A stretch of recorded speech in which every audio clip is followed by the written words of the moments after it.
اللہ الرحمن الرحیم۔ رزق کے حوالے سے جو سلسلہ چل رہا ہے تو اس میں ایک آیت آپ کے سامنے پیش کرنے کا وہ شرف حاصل کر رہے ہیں کہ رزق کو خرچ کیسے کرنا ہے۔ بہت ہی خوبصورت کلیہ بتایا ہے اللہ تعالیٰ نے کلام مقدس میں۔ آئیے سورہ فرقان سے ایک آیت جو سورہ فرقان کی آیت نمبر 67 ہے، 67، وہ تلاوت کرتے ہیں اور اس کا مفہوم: والذین اذا انفقوا لم یسرفوا ولم یقتروا وکان بین ذلک قواما۔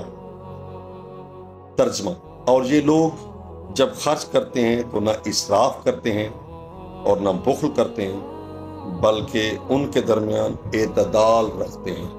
اعتدال مین درمیانہ راستہ اختیار کرتے ہیں، نہ تو بالکل ہاتھ کو کھلا چھوڑ دیتے ہیں نہ ہی بالکل ہاتھ کو بند کر دیتے ہیں، بلکہ امام جب صادق علیہ السلام نے اسی آیت کے بارے میں جب پوچھا گیا تو آپ نے کچھ سنگریزے اٹھائے تو پہلے بتایا کہ بخل کیا ہے، یعنی اس کو بالکل بند کر دیا۔ تو سائل سے کہا کہ کوئی نیچے گر رہا ہے؟ اس نے کہا نہیں، تو فرمایا یہ بخل ہے۔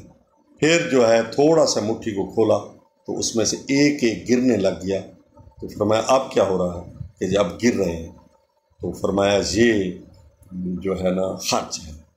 اور تیسرا جو ہے جب کھولا تو مکمل طور پر سنگریزے زمین پر گر پڑے سارے کے سارے، تو فرمایا یہ اسراف ہے۔ تو نہ تو بالکل ہاتھ کو کھلا چھوڑ دینا چاہیے نہ بالکل بند کر دینا چاہیے، بلکہ درمیانہ راستہ اختیار کرنا چاہیے۔ اور اس کی تفسیر میں جو ہے مفسرین نے لکھا ہے کہ نہ وہ اسراف کرتے ہیں نہ کنجوسی کرتے ہیں۔ اسراف کا مطلب ہے طاقت کا ضیاع، اور کنجوسی طاقت کا جمود ہے، یعنی طاقت کو بالکل بند کر دینا۔ اسلام فردی ملکیت کا قائل ہے، لیکن اس ملکیت میں نہ ضیاع کی اجازت دیتا ہے نہ جمود کی، بلکہ ان دونوں کے درمیان اعتدال کی سفارش کرتا ہے۔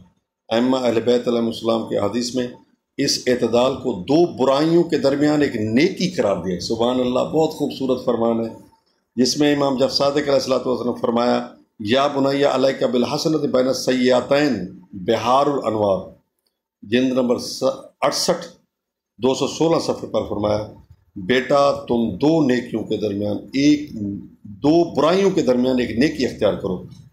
پھر یہی آیت تلاوت کی جو میں نے آپ کے سامنے تلاوت کی ہے۔ تو یہ ایک کلیہ ہے جو اسلام نے خرچ کرنے کے متعلق بتایا۔ السلام علیکم۔